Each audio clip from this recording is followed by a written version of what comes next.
People from across the political spectrum have been able to track down a few small problems with TPP. Whether you are on the right or on the left, not everybody is very happy with it. But amongst all of those problems, the promise was supposed to be that, yes, it might cause some issues with patents and arbitration and things like that, but don't worry, because in the end, it's going to lead to rising GDPs and more jobs for everybody.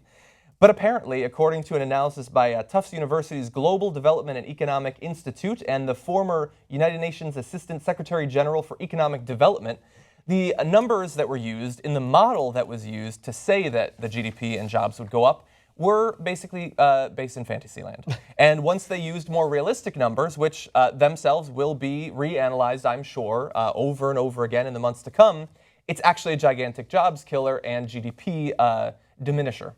So, look, this gets a bit technical, but it's important that we work through it. TPP would generate net losses of GDP in the United States and Japan. TPP and GDP. Exactly, both. Don't get them mixed up. One's very different than the other. For the U.S., GDP would be down 0.54%, lower than it would be without TPP 10 years after the treaty. Japan's GDP is projected to decrease 0.12%. Economic gains would be negligible for other participating countries, less than 1% over 10 years for developed countries and less than 3% for developing ones.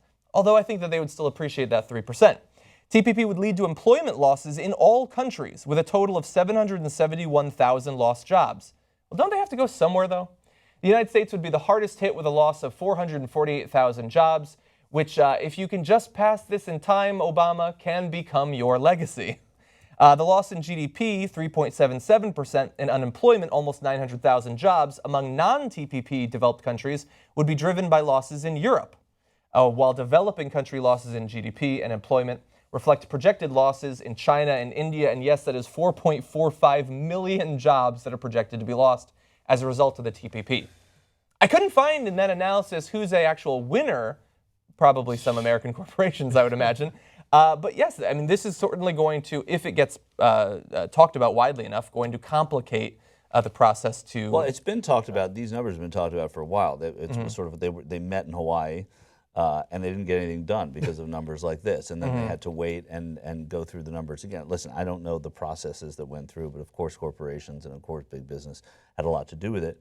But it's not like this is new stuff entirely. These are just updated numbers, and they've upticked a bit. But it's you know, the people that the World Bank knew this stuff before before John just read it. So there's something else at play here with TPP, and there are also numbers that refute these that say that like anything, that a lot of jobs. Depends on what model you create. A lot of jobs created from Keystone, or no jobs. There's actually a loss of jobs from Keystone. Or 34 jobs. Yeah, exactly. No, that's true. So it's and all this again. I mean, thank you for inviting me on to one of the most depressing hours of TYT News I've ever had the privilege of sitting in on. Right. All this against the backdrop of the world stock markets crashing. Wall Street's down 2.5%, or was. London's down about 3%.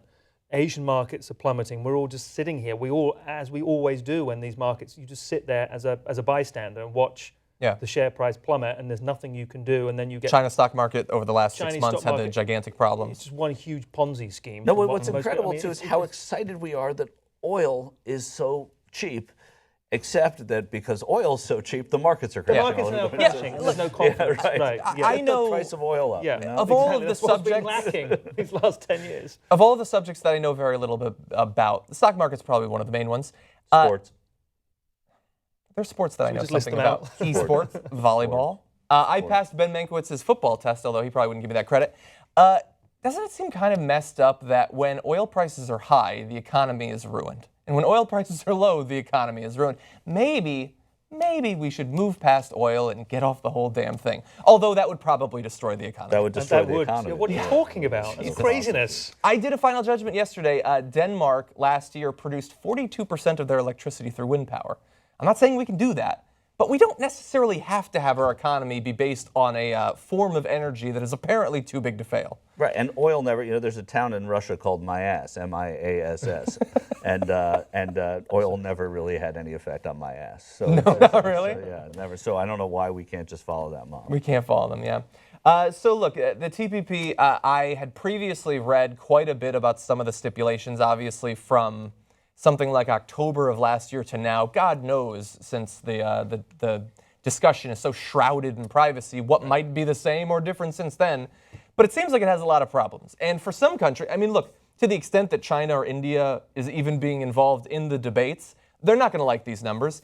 Maybe this will cause someone like Trump to be in favor of it. It's hard to tell since he thinks that China is actually a party to TPP. It's hard to know exactly what he thinks. But these numbers are, I think, at the very least troubling.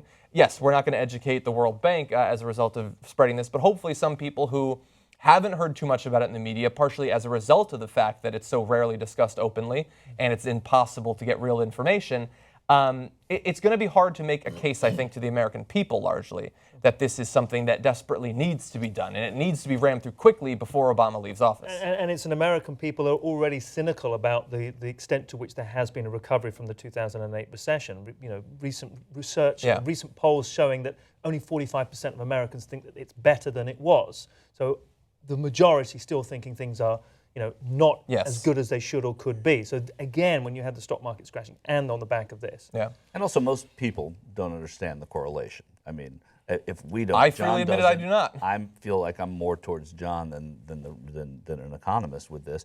So I think that's the thing that it really affects the way, you know, if you want to use this as an issue for the people, it's easy to be a suspect of petroleum and big oil and all these, because if the markets are so manipulated by oil, that something must be up, because I don't understand it. Why is it good when it's good and bad, or bad when it's good and bad when it's bad? Yeah, it's just always bad. It either wrecks the companies or it wrecks American purchasing power. Right. It wrecks one of the two. Right.